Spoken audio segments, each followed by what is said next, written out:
Et si la véritable bataille ne se jouait plus seulement dans la boue des tranchées, mais dans la logistique et dans l'esprit des combattants? Cette question, à première vue abstraite, est aujourd'hui plus concrète que jamais sur les terres d'Ukraine. La guerre n'est plus simplement une affaire de force brute ou de stratégie militaire classique. Elle s'est muée en une compétition acharnée où le contrôle des ressources, de l'information et du moral pèse tout autant, sinon plus, que le nombre de tanks alignés sur une carte. Autour de Kupiansk, la guerre change de visage. Désormais, les drones russes ne se contentent plus d'observer ou de frapper. Ils larguent des tracts et même des colis sur les positions ukrainiennes. Ces tracts ne sont pas de simples bouts de papier. Ils portent des messages soigneusement pensés, des ultimatums qui rappellent les méthodes employées durant d'autres sièges historiques.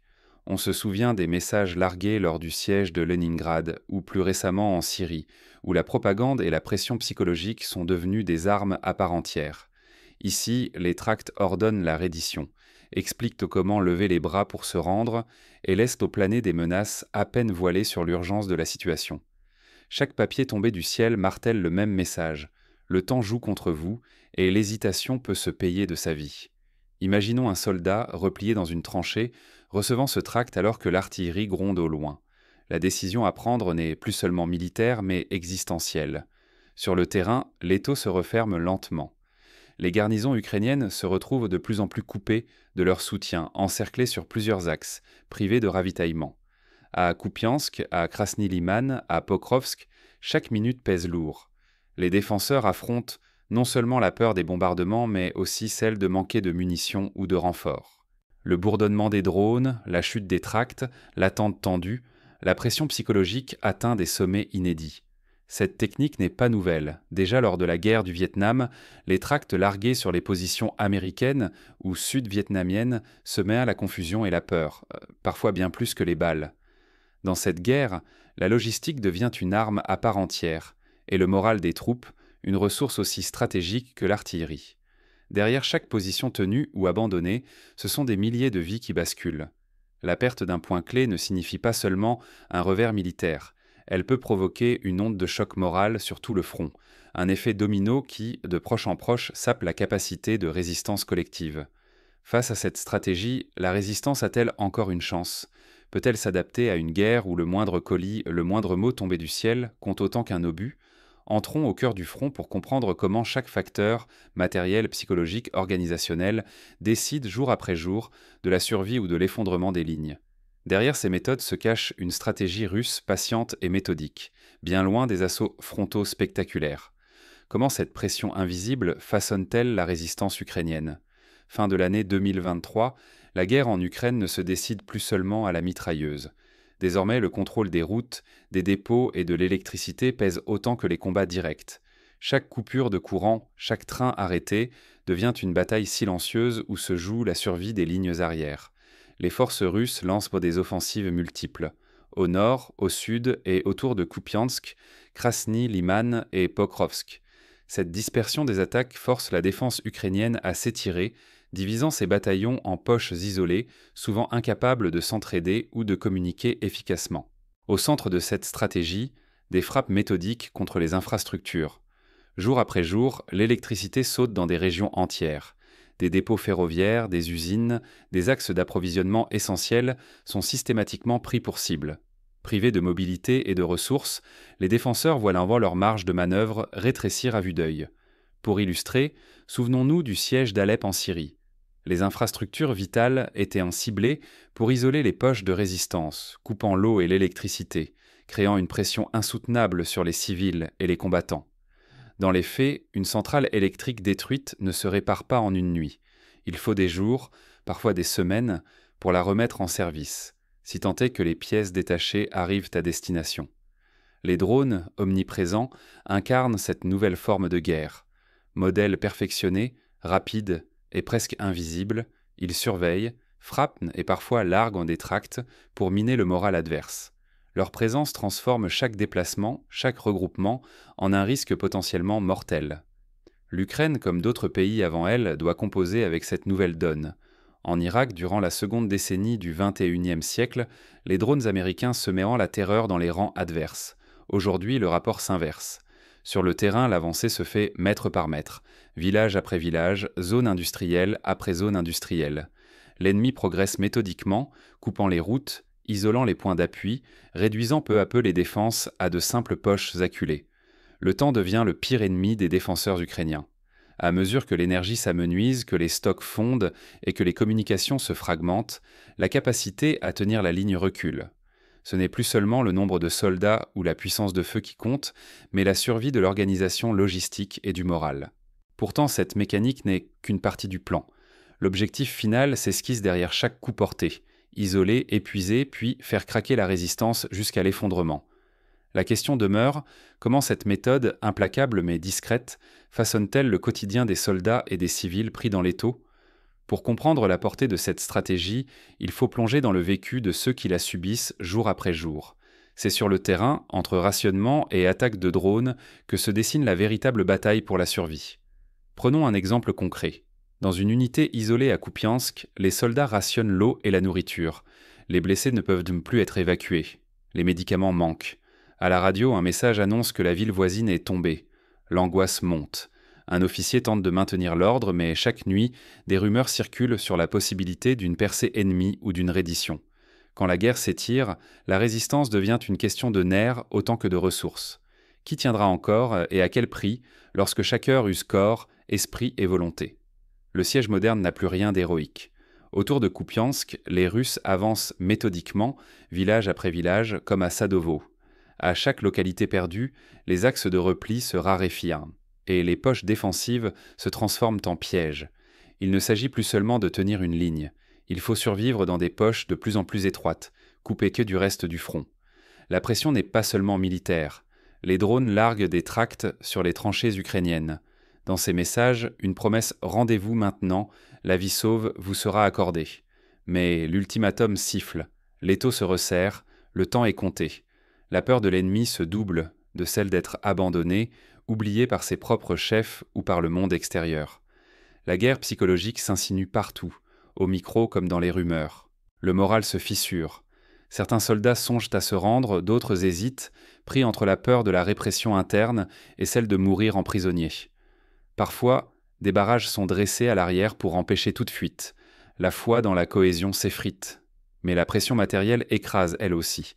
L'électricité, l'eau, la logistique, tout devient cible. La nuit tombe, noire, silencieuse. L'eau cesse de couler. Les blessés s'entassent, les médicaments s'épuisent, la nourriture se fait rare. Jour après jour, la fatigue s'installe, la lassitude gagne, la discipline vacille. L'isolement s'aggrave, communication coupée, groupes dispersés, plus de contact avec l'extérieur. L'entraide, jadis réflexe vital, devient impossible. Les poches de résistance se retrouvent seules, sans savoir si une aide viendra, ni même si quelqu'un se souvient encore d'elle. Des témoignages filtrent malgré tout, des unités entières songent à déposer les armes. Mais l'incertitude règne. Que feront les supérieurs? Que réserve l'ennemi aux prisonniers? Beaucoup préfèrent attendre, redoutant la punition ou l'inconnu. Pour certains, il ne reste qu'un choix funeste, être broyé ou capituler. Quand la logistique s'effondre et que la peur s'infiltre, la résistance ne tient plus qu'à un fil, l'espoir vacille. La cohésion, dernier rempart, menace de s'effondrer à tout instant. Face à cette mécanique implacable, une question hante les défenseurs. Que leur reste-t-il à tenter quand toutes les issues semblent se refermer? Par quelle faille, par quelle audace, une garnison isolée pourrait-elle encore échapper à la fatalité? Mais si l'étau russe se resserre, l'histoire montre que la résistance peut parfois surprendre. Quelle stratégie inédite ou choix radicaux pourraient encore bouleverser l'issue de ces sièges? Pour comprendre les options, il faut regarder en arrière. Pendant le siège de Sarajevo, dans les années 90, certains groupes ont creusé des tunnels sous la ville pour assurer le ravitaillement. À Leningrad, pendant la Seconde Guerre mondiale, c'est la route de la vie sur le lac Ladoga gelé qui a permis de survivre. En Syrie encore, certains quartiers assiégés utilisaient des réseaux souterrains pour communiquer et transporter vivres et médicaments. La créativité, l'entraide locale, la capacité à improviser ont permis parfois de retourner une situation désespérée. Mais ces solutions demandent du temps, des ressources et surtout une cohésion inébranlable. Après le siège, une question obsédante demeure. Que reste-t-il vraiment à défendre et à perdre? Imaginez la chute successive de villes clés comme Kupiansk, Pokrovsk ou Liman. À chaque défaite, la ligne de front s'effrite davantage, créant des brèches où les assaillants pourraient s'engouffrer. Les zones jusque-là épargnées deviennent soudain vulnérables, chaque ville perdue accélérant la fragmentation du front. Ce schéma de blocus, déjà éprouvé ailleurs, sert désormais de méthode. D'abord l'isolement, puis des frappes ciblées sur les infrastructures vitales, électricité, eau, communication, et enfin une pression psychologique implacable. Pour les civils piégés, l'étau se resserre.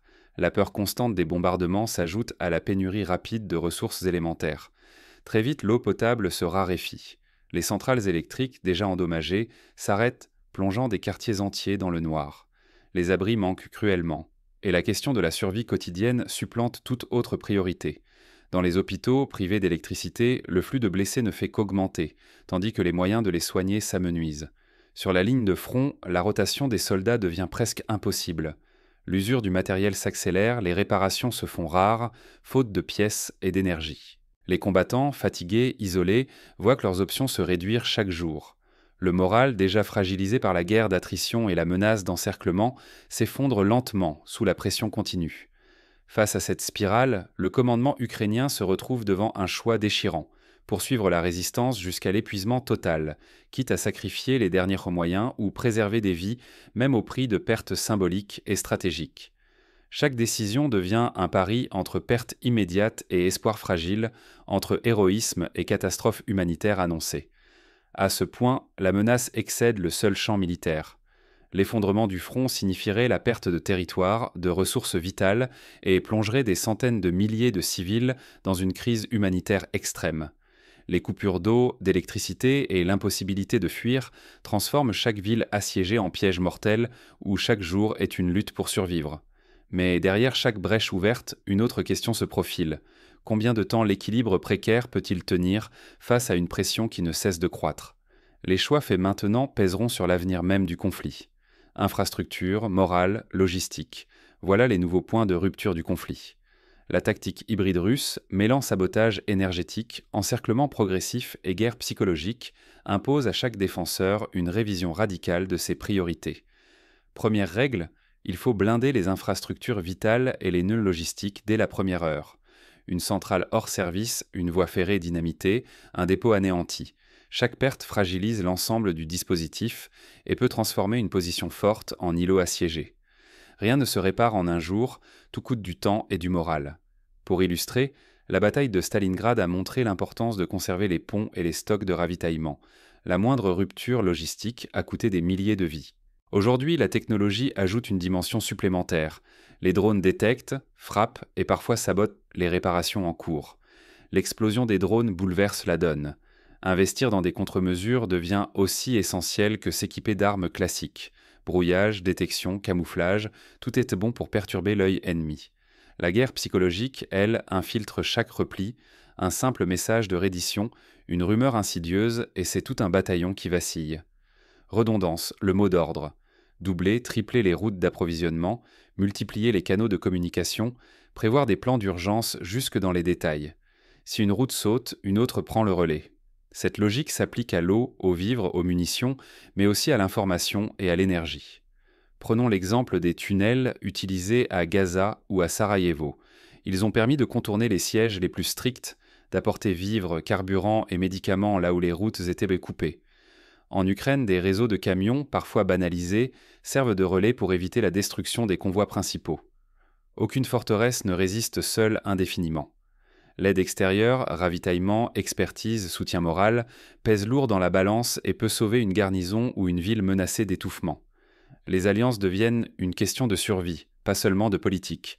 Mais face au siège, rien ne vaut l'initiative locale. Former chaque équipe à l'autonomie, déléguer le commandement jusqu'au dernier maillon, permet aux poches isolées de tenir, d'improviser et de s'accrocher jour après jour. Dans ces conditions, le moral pèse aussi lourd que l'artillerie ou le carburant. C'est la réserve secrète de toute défense. Refuser d'évoluer, c'est condamner le front à des pertes irréversibles. Si ce modèle d'attaque s'étend à d'autres villes, la résistance risque de s'éroder secteur après secteur.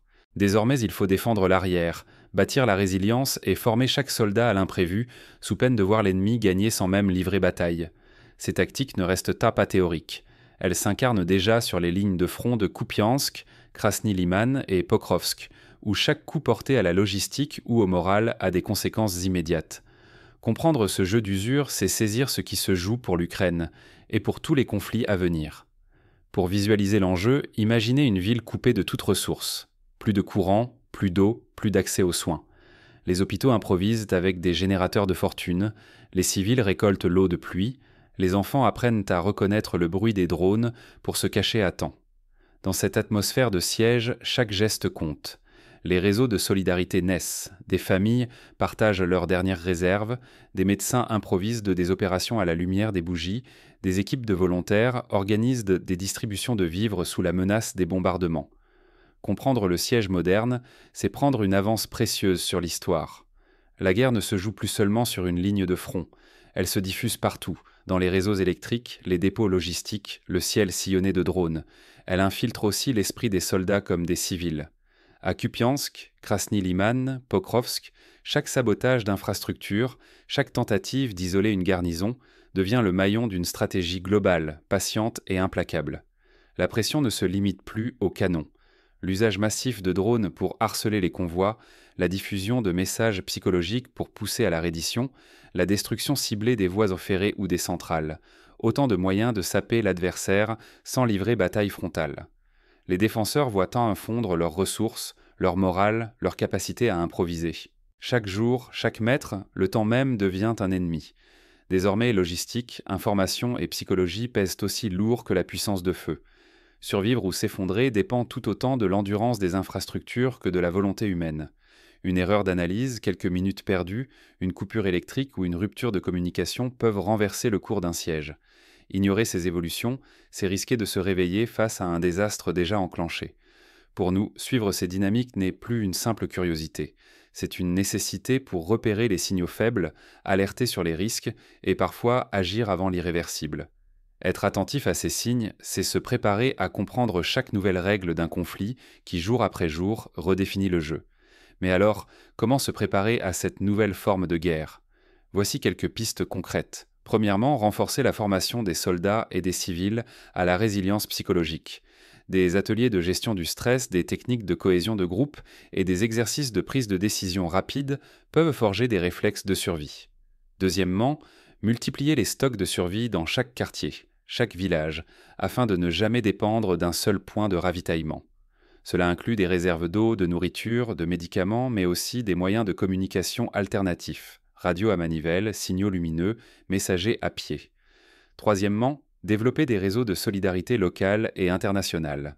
Les ONG, les diasporas, les réseaux d'entraide peuvent fournir un soutien matériel et moral crucial, même en cas d'isolement total. Quatrièmement, investir dans les technologies de contre-drones et de cyberdéfense. Brouilleurs portatifs, filets de camouflage thermique, systèmes d'alerte automatisés. Cinquièmement, encourager l'innovation tactique. Apprendre des exemples passés comme les tunnels de Sarajevo ou les routes clandestines de la résistance française pour contourner les blocus et créer des poches d'autonomie. Finalement, ne jamais négliger la dimension humaine.